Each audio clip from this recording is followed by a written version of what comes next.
Hello friend, this is Paritosh और आप देख रहे हैं आई स्पीक अबाउट मनी। आज इस वीडियो में हम बात करने वाले हैं best mid cap funds for 2022 में। अगर मुझे मिड कैप फंड्स में इन्वेस्ट करना है तो कौन से मिड कैप फंड्स मेरे लिए बेहतर हो सकते हैं। तो यहाँ पे मैंने कुछ डेटा पॉइंट्स एनालिसिस करा है। उन एनालिसिस पॉइंट्स के बाद मैं आपको कुछ फंड्स सजेस्ट करने वाला हूँ, मिड कैप फंड्स। इसमें हमने अल्फा, वॉलिटिलिटी, रोलिंग रिटर्न्स को एनालिसिस करेंगे। वो हालांकि मैं आपको भी दिखाऊंगा एक्सेल में। पहले बात करते हैं कि मिड कैप फंड्स होते क्या है। जो शुरू की टॉप 100 कंपनीज है जिनका मार्केट कैपिटलाइजेशन सबसे ज्यादा है, these companies are the large cap companies. उसके बाद जो रिमेनिंग 150 कंपनीज है, बाकी जो 150 कंपनीज है 101 से लेके 250 जिनका मार्केट कैपिटलाइजेशन सबसे ज्यादा है, these companies are the mid cap companies. उसके बाद जो 251 के बाद आती है, all those companies are the small cap companies।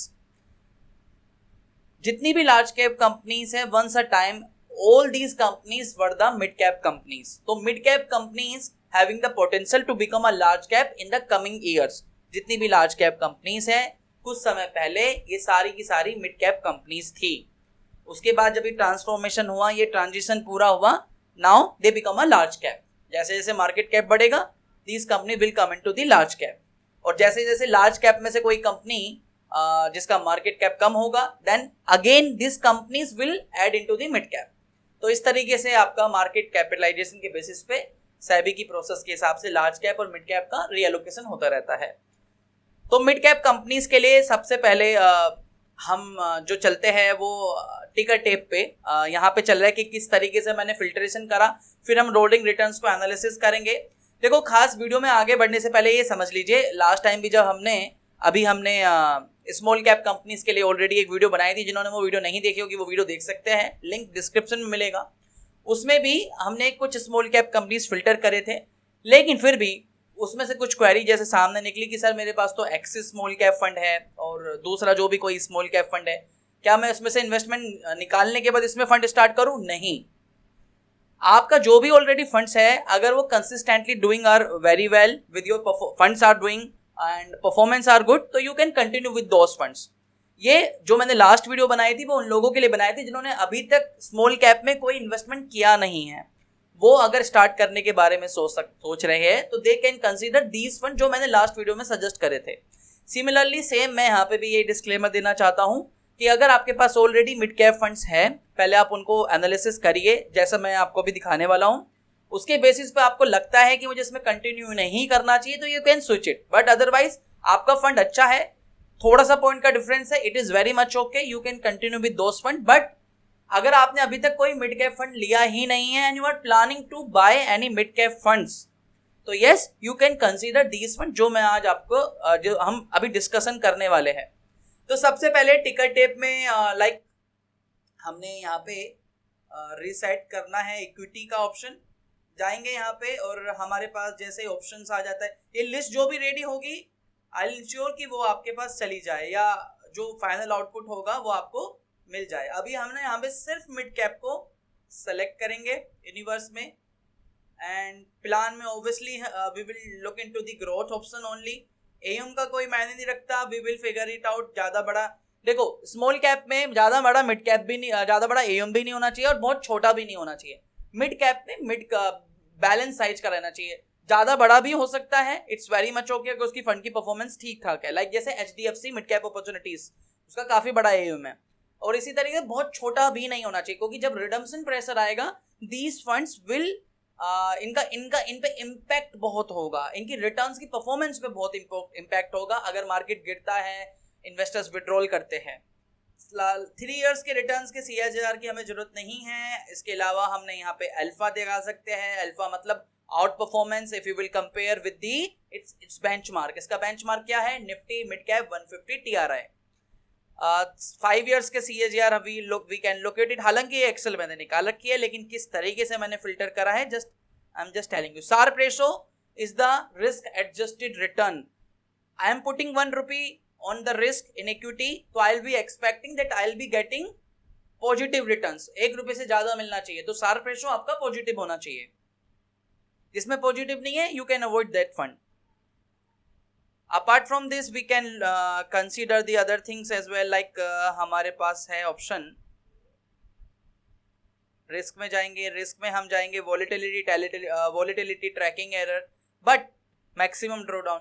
पर मैंने ऑलरेडी एक लिस्ट तैयार करके रखी हुई है जिसमें हमारे पास एम है, एक्सपेंसेस है, अल्फा है और 3 ईयर एवरेज रोलिंग रिटर्न। यानी मैं कभी भी इन्वेस्टमेंट कर रहा हूं और अपने इन्वेस्टमेंट को 3 साल का समय दे रहा हूं, तो मेरा रोलिंग रिटर्न्स कितना है, कितना रिटर्न्स मैं एक्सपेक्ट कर सकता हूं। और साथ में हमने रोलिंग रिटर्न की कंसिस्टेंसी भी निकाली हुई है 5 ईयर्स की, शार्प रेशो भी निकाला हुआ है। तो देखो 7 नियर अबाउट 7 फंड्स फिल्टर हुए हैं और उसमें ज़्यादातर सारे फंड्स हो गए और उनका फिर हमने रोलिंग रिटर्न एनालिसिस भी किया हुआ है नीचे एक्सेल में। तो सबसे पहले बात करते हैं HDFC मिड कैप, तकरीबन 30,000 करोड़ के करीब का एम है, एक्सपेंसेस है 1.01, बट हमारे पास अच्छे ऑप्शंस है, अल्फा पॉजिटिव है, this is good actually, but हमारे पास ऑप्शंस अवेलेबल है जहां पे हमने ज्यादा अल्फा जनरेट करा है। 5 ईयर का CAGR 12 पॉइंट समथिंग है, 3 ईयर्स का average returns annualized rolling returns is 24, Sharpe ratio positive है। जितने भी हमारे फिल्ट्रेशन में आए हैं उसके बेसिस पे, जिसमें पॉजिटिव फिल्ट्रेशन है वो सब हमने यहाँ पे कंसिडर करे हैं। दूसरा आता है कोटक इमर्जिंग इक्विटी, 18,000 करोड़ के आसपास का एम, एक्सपेंसेस 0.49। अगर आप इसे HDFC से कंपेयर करोगे मच बेटर, अल्फा इज 0.58 लगभग आसपास ही है, CAGR 5 ईयर्स का 15%, 3 ईयर्स का average rolling return in mid cap is a 29.62, Sharpe ratio 0.32। चलो निप्पॉन इंडिया ग्रोथ एम 11,000 करोड़ के आसपास का, एक्सपेंसेस कंपेरेटिवली ज्यादा है तो इसको हम अभी के लिए स्किप कर रहे हैं। नेक्स्ट आता है PGIM India mid cap opportunity, 5,000 crore plus एम और एक्सपेंसेस कंपेरेटिवली काफी कम 0.45, अल्फा अभी तक जो हमने पुराने ऊपर फंड देखे हैं 1.57, this is the last year, ठीक है। अल्फा जो यहाँ पे है और जो आप बाकी वेबसाइट्स पे देखोगे थोड़ा बहुत डिफरेंस होगा, क्योंकि वहां पे जो अल्फा जनरेशन का अल्फा का जो कैलकुलेशन है इट में भी डिफरेंट, आप मॉर्निंग स्टार पे देखोगे तो वो डिफरेंट होगा, वैल्यू रिसर्च पे देखोगे तो हो सकता है डिफरेंट होगा। तो यहाँ पे जो देख रहे हो वो आपका एक एवरेज है लास्ट ईयर का, तो उस हिसाब से कैलकुलेट हुआ है। बट मोटा मोटा हमारे लिए जरूरी है कि अल्फा जनरेट हो रहा है फंड में कंसिस्टेंटली या नहीं। CAGR 5 ईयर्स का 19.43, 3 ईयर्स का एवरेज रोलिंग रिटर्न इज 41। अगर आप HDFC, कोटक, निप्पॉन से कंपेयर करोगे जहां पे लगभग 25, 26, 28 के आसपास का है, comparatively it is much much better. Sharpe ratio भी even if you will compare 0.44, अगर आप इसे बाकियों से कंपेयर करोगे HDFC, कोटक, निप्पॉन जो हमने अभी ऊपर करा है उसे मच मच बेटर। नेक्स्ट आता है हमारे पास आदित्य बिरला 3,000, एक्सपेंसेस कंपेरेटिवली ज्यादा है तो हम इसको अभी के लिए स्किप कर सकते हैं। बाकी फैक्टर भी देखोगे तो अल्फा इज 0.04, तो हाँ, तो मैं अगर मेरे सामने ये लिस्ट है तो I can see and I can skip 2 funds, Nippon I can miss, मैं स्किप कर सकता हूँ, क्यों? क्योंकि अल्फा बहुत ज्यादा बेटर भी नहीं है, एक्सपेंसेस भी ज्यादा है, plus Aditya Birla Sun Life mid cap fund, इसको भी मैं अभी के लिए स्किप कर सकता हूँ। एक्सपेंसेस भी ज्यादा है, अल्फा भी जनरेट नहीं हो रहा, तो बाकी फैक्टर्स भी कोई खास नहीं है। उसके बाद आता है हमारे पास Motilal Oswal mid cap 30, alpha is 6.9, expenses 0.96, it is much okay, M 2,600 crore के आसपास का, Sharpe ratio is much better 1.11, but एक डाउट है, एक क्लैरिटी दे दूं आपको मैं यहाँ पे, जितने भी हम यहाँ पे अभी तक मिड कैप देख रहे हैं एक्सेप्ट दी मोतीलाल ओसवाल मिड कैप 30, इसका थोड़ा सा स्ट्रैटेजी अलग है। क्या है स्ट्रैटेजी है?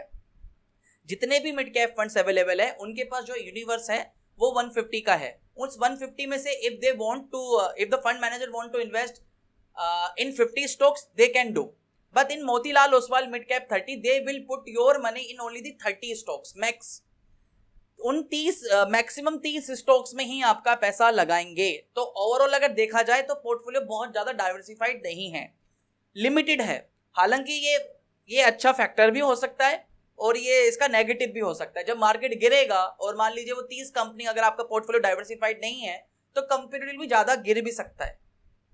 पर फिर भी अगर आप एग्रेसिवली इन्वेस्ट करना चाहते हो, you are okay with this factor, with this volatility वाला फैक्टर जो मैंने बताया कि this fund will invest in up to 30 stocks, तो yes you can invest your money in Nifty Oswal mid cap 30 as well.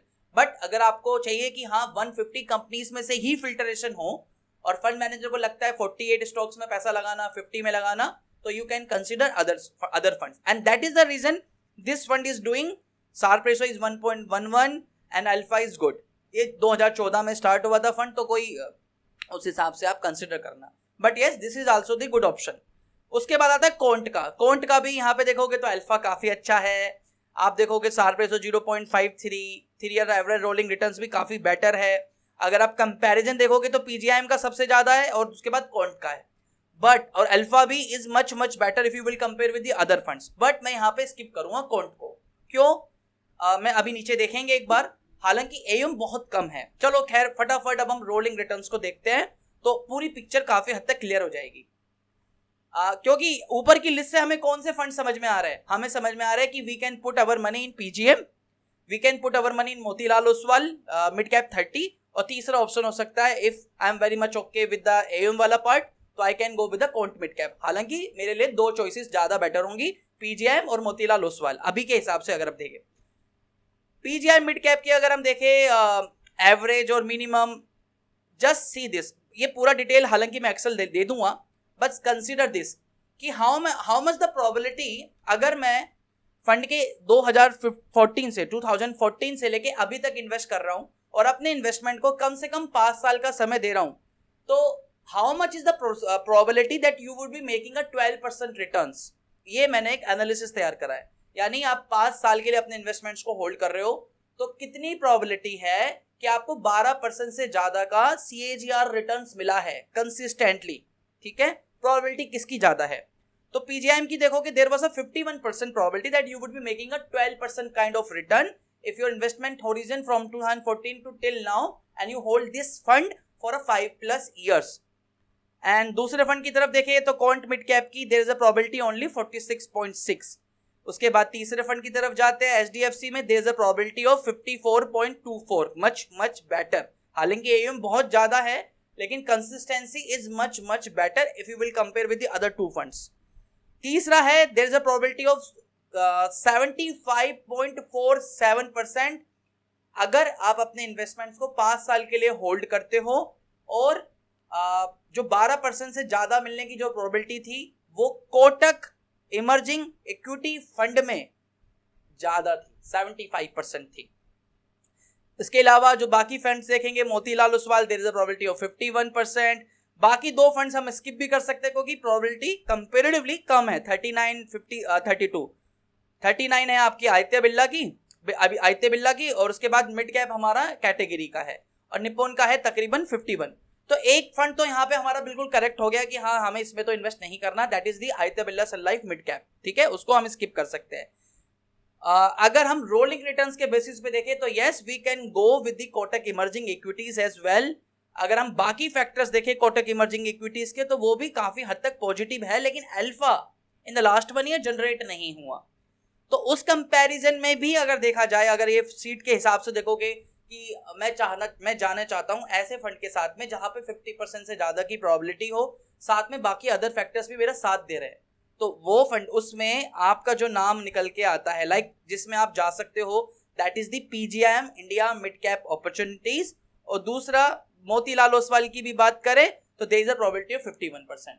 तो मोटा मोटा अगर हम कंपैरिजन देखें रोलिंग रिटर्न्स और रिस्क एनालिसिस दोनों हमने देखे अभी, तो उसके हिसाब से अगर आप एक बिल्कुल नए इन्वेस्टर हो और मिड कैप कंपनीज में पैसा निवेश करना चाहते हो तो इन फैक्टर्स के बेसिस पे PGIM India mid cap opportunities जिसका return consistency much much better if you will compare with the other funds, और बाकी जो रिटर्न एनालिसिस के साथ में जो रिस्क एनालिसिस है वो भी काफी बेटर है। दूसरा जो ऑप्शन हो सकता है मोतीलाल ओसवाल मिड कैप 30, बस सिर्फ उसमें एक चीज का आपको पता होना चाहिए कि उसमें अप टू 30 स्टॉक्स ही फंड मैनेजर आपका पैसा इन्वेस्ट करेगा फ्रॉम दी 150 जो भी उसकी यूनिवर्स है निफ्टी मिड कैप 150 में से, तो वो सिर्फ अप टू 30 स्टॉक्स में ही आपका पैसा लगाएगा। तो अगर मार्केट गिरेगा और वोलेटिलिटी बहुत ज्यादा है तो हो सकता है Nifty mid cap Motilal Oswal mid cap 30 ज्यादा वोलेटाइल रहेगा। पहली जो चॉइस है कि सर मुझे एक फंड बता दो तो सबसे बेटर ऑप्शन है अभी as per this analysis and that is the PGIM India mid cap opportunities. उसके अलावा अगर आपको you are comfortable with the कि लाइक कि हाँ सर मुझे तो कंसिस्टेंसी में जाना है, I want to put money in the Kotak और एचडीएफसी, तो yes you can consider those fund as well. But अगर आपको मेरे को स्टार्ट करना है तो yes PGIM India mid cap is opportunities fund is much better option as per the current data analysis. तो आई होप इस वीडियो से काफी हद तक क्लियर हुआ होगा कौन से फंड्स बेटर है. आने वाले वक्त में आने वाली वीडियोस में मैं आपको मिड कैप इंडेक्स के बारे में भी एनालिसिस रखेंगे और बाकी फंड्स के बारे में भी रख रहे हैं. तो 2022 के लिए कौन कौन सी कैटेगरी में कौन कौन से फंड्स बेटर होंगे ये पूरी सीरीज हम रन कर रहे हैं. और इंडेक्सेस के बारे में भी बात करेंगे, जैसे कि mid cap Nifty mid cap 150 TRI, Nifty mid cap 100 TRI, ये दो इंडेक्स भी है जो मिड कैप के लिए इंटीग्रेटेड है. इसमें भी आप जा सकते हो, उसके लिए भी आने वाली वीडियोस में बात करेंगे. तो आज के लिए इतना ही था. आई होप इस वीडियो से कुछ मदद मिलेगी. अगर ये वीडियो पसंद आई है तो लाइक कर सकते हो, चैनल सब्सक्राइब कर सकते हो. हम मिलेंगे फिर नई वीडियो में. तब तक के लिए धन्यवाद. वंदे मातरम.